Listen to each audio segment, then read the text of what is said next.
Yan. So nagpaano tayo, hangin. Ayun na lumalambot yung gulong. Gawa ng mga pako dyan sa ano. Hindi ko pa pinapalis kasi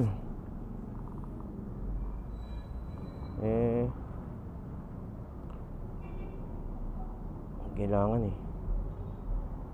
So yan, gabinit ngayon. So walang pasok yung anak ko kasi nga dahil daw sa init. Maraming global warming, no? Kahit maulap pero napakainit.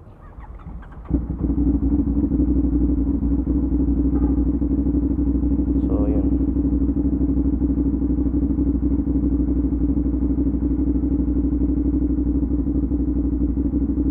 May lotteries dito. So what is up guys, it's me Kai Earl. So daily na tayo magbablog, no? Topic natin ngayon content natin ngayon ay ngayon pag mainit ang panahon, syempre inom water, pa rehydrate ka lagi.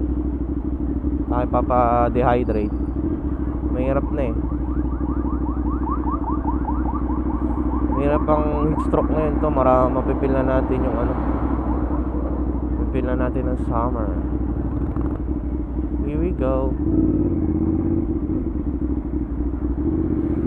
Sorry. Wala pang turning signal light yung wala pang signal light. Dalawang ayun ginagana yung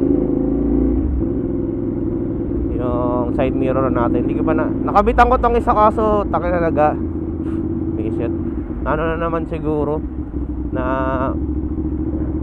natanggal or nasagi. So yun, I've decided na mag-daily vlog, daily na motovlog. YouTube lang, okay na yan. Okay idol. So okay, work tayo. Tayo papasok muna sa yung mga lakpan.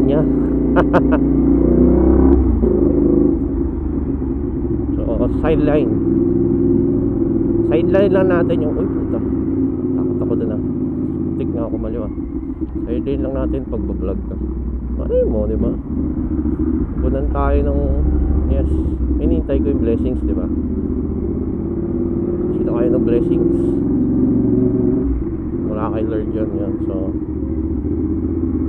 yun, tayo papasok muna. Grabe init, kahit ganito malinsangan pa rin. Yun ang grabe init talaga, no? Yung konting mo wala ka lang sa electric fan. Sorry guys, wala tayong aircon. Pabig-big pero walang aircon ng puta. Hindi tayo mayaman boy, pisikap lang tayo. Mayaman tayo, pre, papawisan pa rin tayo.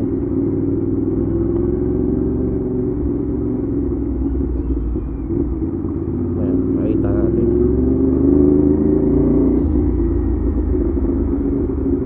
Tayo sa kabila. Let's kakanan. Kaliwa tayo, tagtag dito sa kanan diretso.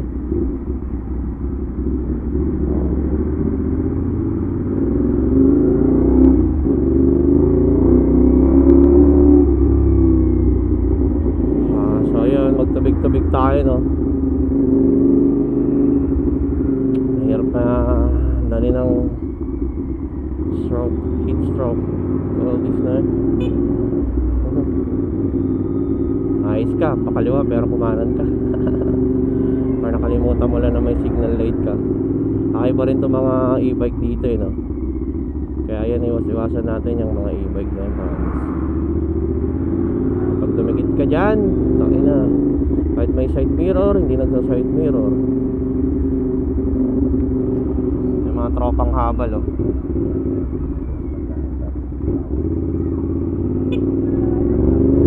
Tayo napansin.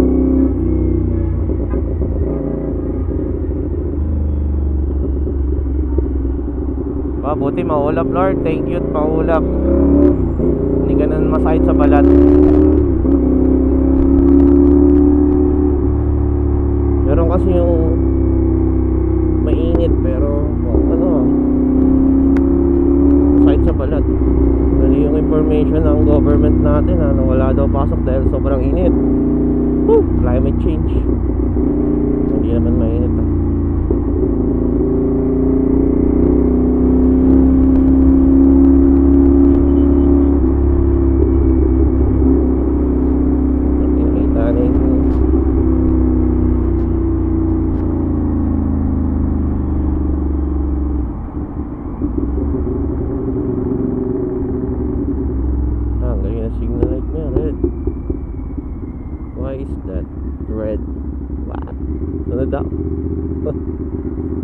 signal niya red.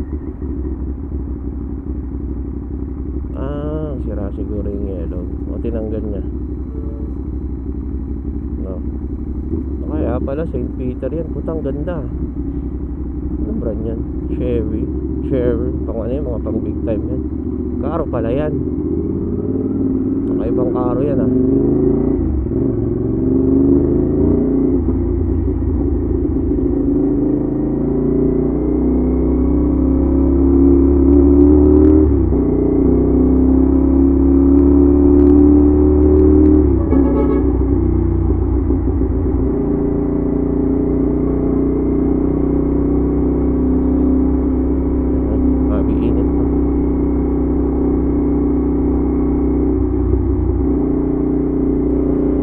guys.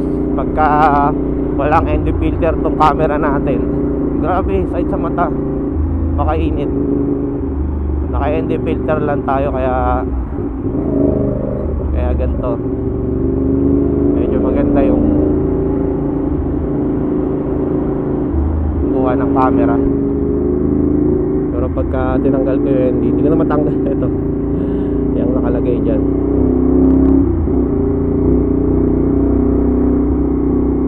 Maganda yung may ND filter kasi pa yun ang puta. Bilis na lang. Para mga matawag doon, motion blurred. Tama ba? Or basta ganun. Medyo maganda. So mapapansin nyo sa ibang video natin, medyo maganda rin naman yung outcome ng ano natin, ng edit natin sa mga videos natin.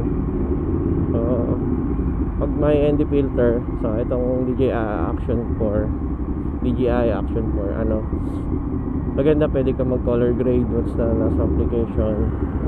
Dilag lang pwede na maganda na very very natural yung ano yung color niya. Hindi ka gano'n mag-ano ng color. Pero kung gusto mo naman na mas maganda yun pa, mag-ano ka, mag color grade ka.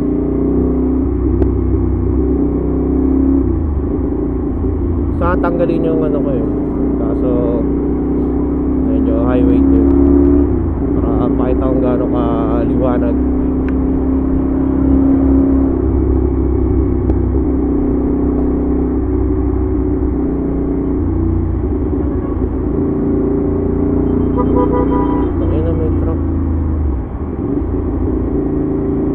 Nasa blue lane tayo guys, kaso sinasakop ng mga private vehicle, may mga minibus.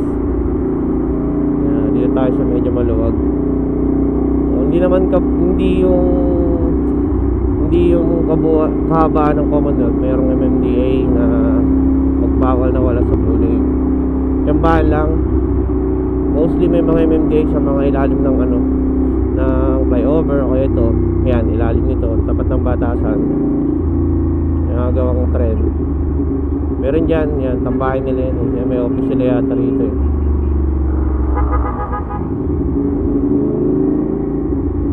So be careful pag lalo na pagka nag-operation sila. Pag wala kayo sa blue lane, paparahin kayo. Yan sa UP Tech, saka may kabila sa may UP Diliman. Ingat kayo dyan.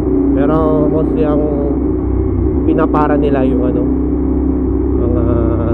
taxi na nasa blue lane, or yung tawag dun, SUV, mga pasahero yan, huli yun. Pero tayo mga bira na kasi syempre lalo na yung mga drive, habal tsaka hindi na gano'n na yung huli yun kasi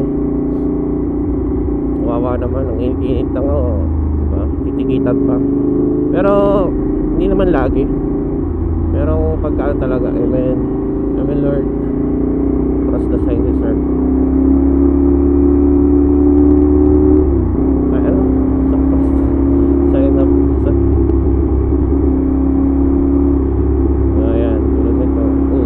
Blue lane dati dito. Ay, nilipat. Dito dati. Nilipat nila. Nung asfaltohan tong lugar na to. Inuukarin nila to bago nila asfaltohan yan. Mag-election na kasi yun. Kaya ang dami mga project ni Mama Joy. Mama Joy. So, maraming mga dyan, waiting area. Ito nga, lalaki ng waiting area dito sa Commonwealth. Lalaki ng sinasakop sa daan.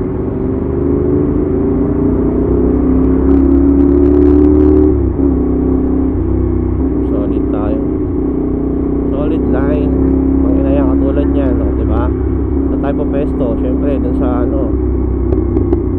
nasa sila, yan, private yung highways na yan. Kaya hindi nyo masisisi yung mga kamote talaga nalilipat ng linya. Miss now for motorcycle only.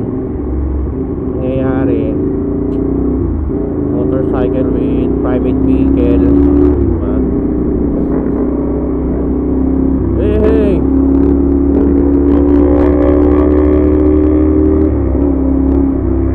harap naman ng 650 na yun. Ang kuradyo sa tenga.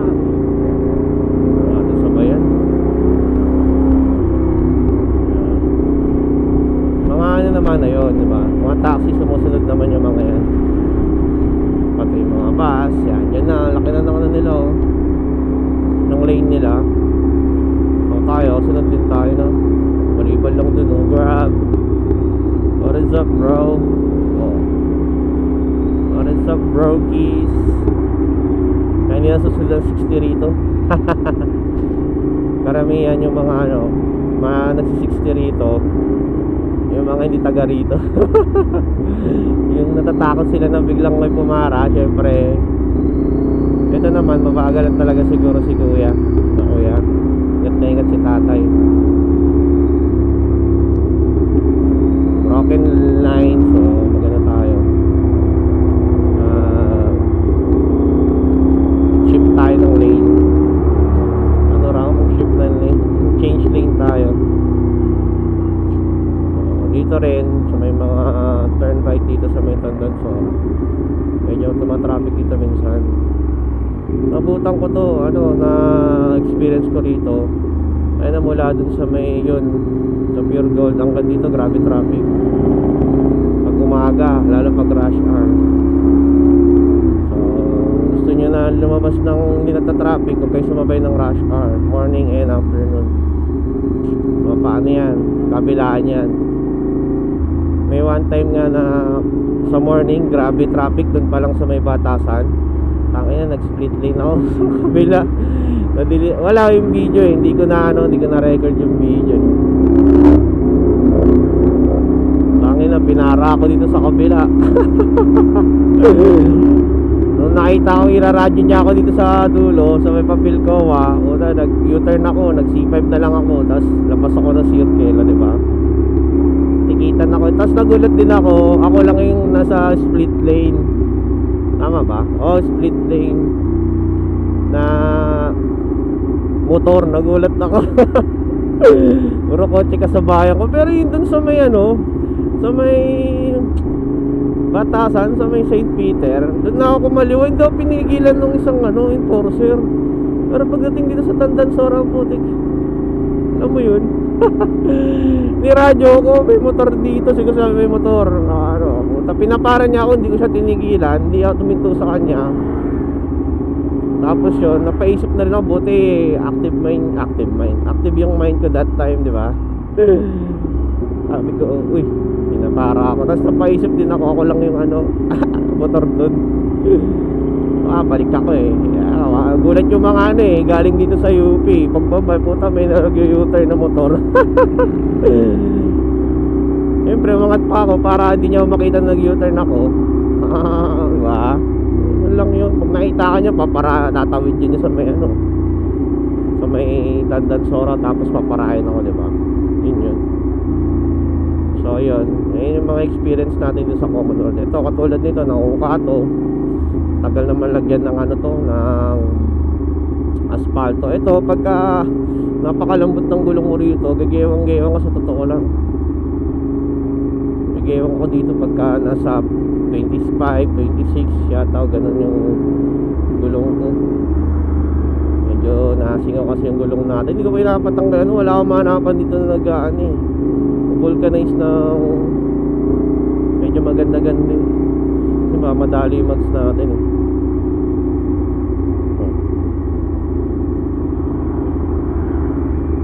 So yan, dito rin sa Pilcoa, medyo maganda na yung pero grabe init. Tara, magpetron tayo. Papakita ko sa inyo yung yung grabe kaliwanag ng ND filter. Ay, dito na lang. Pag tinanggal ko yung ND filter, grabe liwanag guys. So dito tayo sa Pilcoa. Ayun, ang init, sakit sa mata. Ayan, kung nakikita nyo, init, diba? So ibabalik natin to. Ito yung use ng ND filter para sa motion blurred ba tayo? Blur. Basta ganun. Ako naman, ko rin sa page sa GC ng mga gumagamit ng cam. Basa-basa ko yun. Marami rin ako nalalaman na info about sa camera na to. So dati ang gumagamit ng Hero 8 and Hero 9. Yung 10 saglit lang, then nilet go ko. Tapos pati yun laki ng diba? Yung sabi ko, yung waiting shed. Tapos X2 na Insta360, wala, nilet ko lang. Sa Insta360 kasi grabe kumain ng memory yun. Napakalaki ng memory na kailangan niya bago mo siya ma-extract, ma-upload sa mo, phone mo. Meron naman siya sa PC, kaso grabe, hindi rin kaya ng PC ko. Low end lang yung PC natin, kaya hindi ako nakapag-edit na maayos na sa 360. Pero meron siya. So maganda lang yung mga POV sa 360 no? POV, mini rides. Pero pang vlog, medyo mabigat ang dun, ang resolution. So yun, nasira pa nga isa akong CP, hindi kinaya yung kada edit ko meron green something na basta yun, nasisira yung buwa, kaya sayang. So nilet ko natin yung X2. So soon, gusto ko kahit X3 lang pwede na. Pero for now, ito sa chin mount muna tayo no? So yun. So yan yung vlog natin for today. Yung lang, hala lang. Yung grabe init ngayon. Shit, grabe sakit sa mata, diba? So ride safe guys. Thank you sa mga nanonood ng videos natin, sa mga kalokohan natin. Wala kakwenta-kwenta. Sabi ko nga doon sa ko, naghanap ka ng walang kakwenta-kwentang vlog, sa tamang channel ka. Anyway, sige, ito na i-end yung video natin. Pag tayo trabaho naman. Bye. Uy!